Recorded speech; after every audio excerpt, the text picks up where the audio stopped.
भगवान ने मनुष्य बनाया, हम लोग किसी मनुष्य का निर्माण कर सकते हैं? हम अपने जैसा कोई मानव बना सकते हैं? आप बताओ, उसमें आत्मा डाल सकते हैं? नहीं बना सकते हैं। तो भगवान से तुलना मत किया करो। बहुत से लोग तो ये कहते हैं कि लोग ये कहते हैं कि हमें पति चाहिए तो राम के जैसा, जब खुद सीता नहीं बने तो राम के जैसा कहाँ मिलेगा? हाँ भैया, लोग कहते हैं पत्नी मिले तो सीता जैसी, जब तुम्हारे कर्म है रावण के जैसे, कंस के जैसे, सीता जैसी नारी कहां से मिल जाएगी? इसलिए जो हो जैसे हो वैसे ही रहा करो, किसी से तुलना मत किया करो अपनी। बोली गोविंद भगवान की। तो भगवान की माखन चोरी लीला रही, कंस के उत्पात बढ़ते रहे गोकुल में, तो भगवान ने गोकुल नगरी को छोड़ दिया, गोकुल को छोड़ करके वृंदावन में आकर के वास करने लगे। वृंदावन में आकर के भगवान रहे।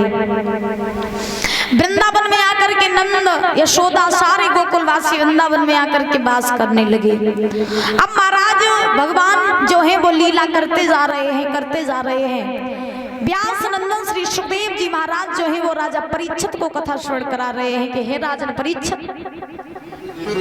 भगवान जो है जब वृंदावन में रह रहे हैं तो एक दिन भगवान ने महाराज अपनी मैया यशोदा से कहा, माँ मैं तुझसे एक बात कहूँ? यशोदा बोली, हाँ लाला बोलना, क्या कहना चाहता है? भगवान बोले, माँ मेरे संग के ना जितने ग्वाले हैं वो सब गैया चराने के लिए वन में चले जाते हैं और मैं घर में अकेला रह जाता हूँ, तो तू कहे तो हम वन में जाके गैया चराए आओ करे।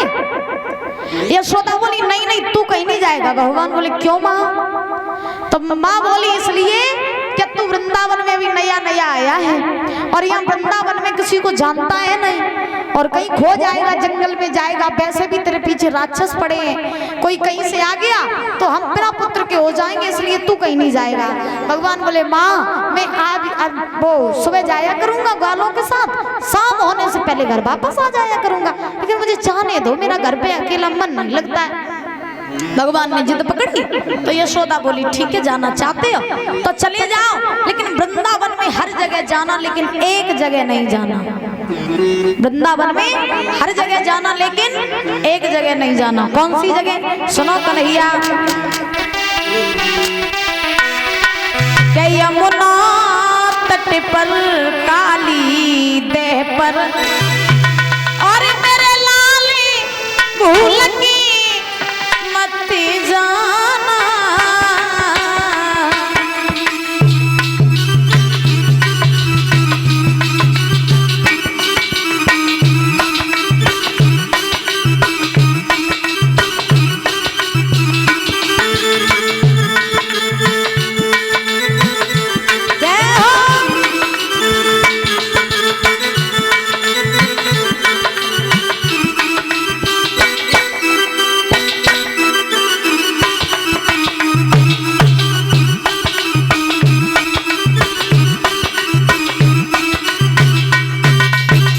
यशोदा ने कहा, कन्हैया वृंदावन में हर जगह जाना लेकिन एक जगह नहीं जाना।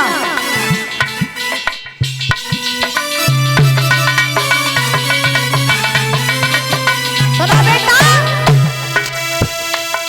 यमुना तट पर काली देह पर, यमुना तट पर काली देह पर मेरे लाली भूल की मत जाना। सुना, संध्या होने से पहले ही, संध्या होने से पहले ही तुम लौट के लला घर आना। अरे वाह, श्री राधे जय हो।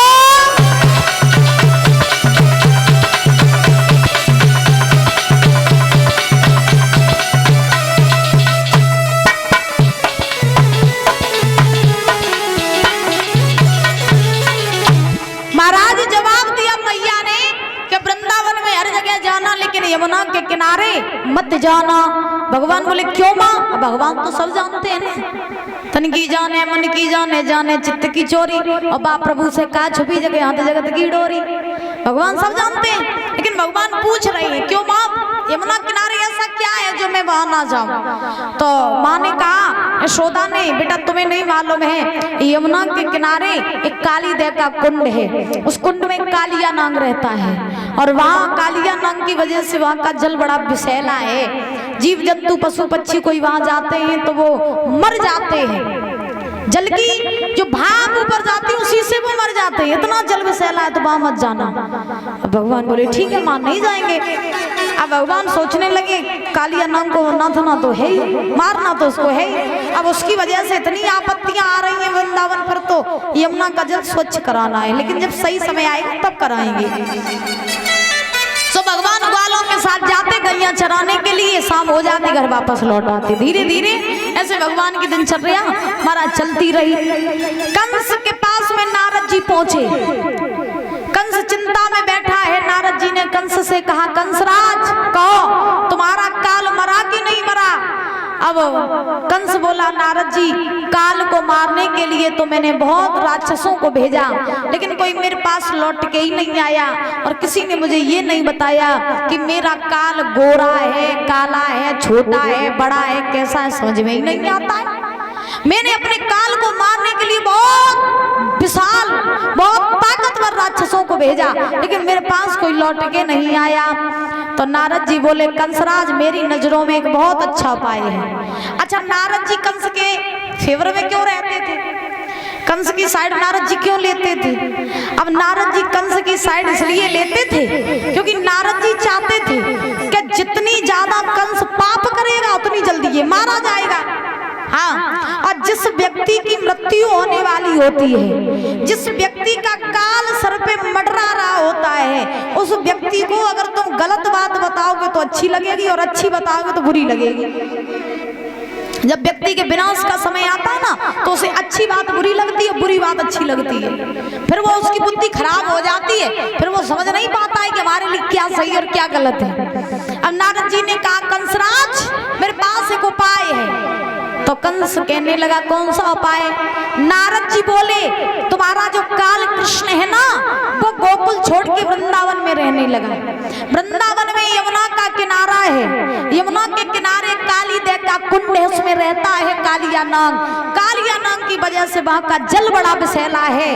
तो तुम एक पत्र लिखो नंद के लिए, और पत्र में ये लिख दो कि हे नंद, मुझे काली देव के कुंड से 2 छबलिया कमल के फूल चाहिए। कितने? 2 छबलिया। और अगर तुमने फूल न भिजवाए तो फिर हम तुम सबको पकड़ करके, सारे वृंदावन वासियों को पकड़ करके मथुरा की जेल में डाल देंगे। तो कंसराज बोले, बाबा जी जब बात मेरे कुछ समझ में नहीं आई। नारद जी बोले, ऐसे समझो, कोई फूल लेने के लिए जाएगा, मुझे पक्का पता है कि फूल लेने कृष्ण बलराम ही जाएंगे।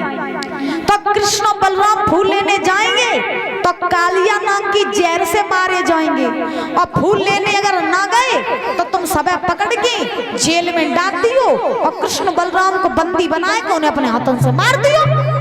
सबसे बढ़िया उपाय। नारद जी ने कही। जब ये बात कही, कंस बोला, हाँ बाबा जी बात तो तुमने सही बताई, बिल्कुल सही बात बताई। अब नारद जी इतना सिखा पढ़ा करके वहां से चले गए। कंस ने नंद के लिए पत्र लिखा। पत्र में लिख दिया, नंद मुझे यमुना के किनारे से 2 छबलिया कमल के फूल चाहिए, और तुमने अगर फूल न भिजवाए तो तुमको पकड़ के हम जेल में डाल देंगे। मंत्री के द्वारा पत्र भिजवा दिया नंद के पास। नंद ने वो पत्र पढ़ा, नंद तो रोने लगे। अब नंद सोचने लगे, आगे कुआ पीछे खाई, अब जाए तो जाए का? फूल लेने जाएंगे तो भी मारे जाएंगे, और नहीं जाएंगे तो जेल में डाले जाएंगे, अब करे तो करेगा। यशोदा ने नंद को उदास देखा, तो यशोदा भी जो थी वो परीक्षित जी, उन्होंने नंद से पूछा, बाबा क्यों उदास हो स्वामी? नंद ने सारा हाल बताया तो यशोदा भी रोने लगी। तब तक भगवान कन्हैया बलराम जी के साथ में आए और आकर के यशोदा से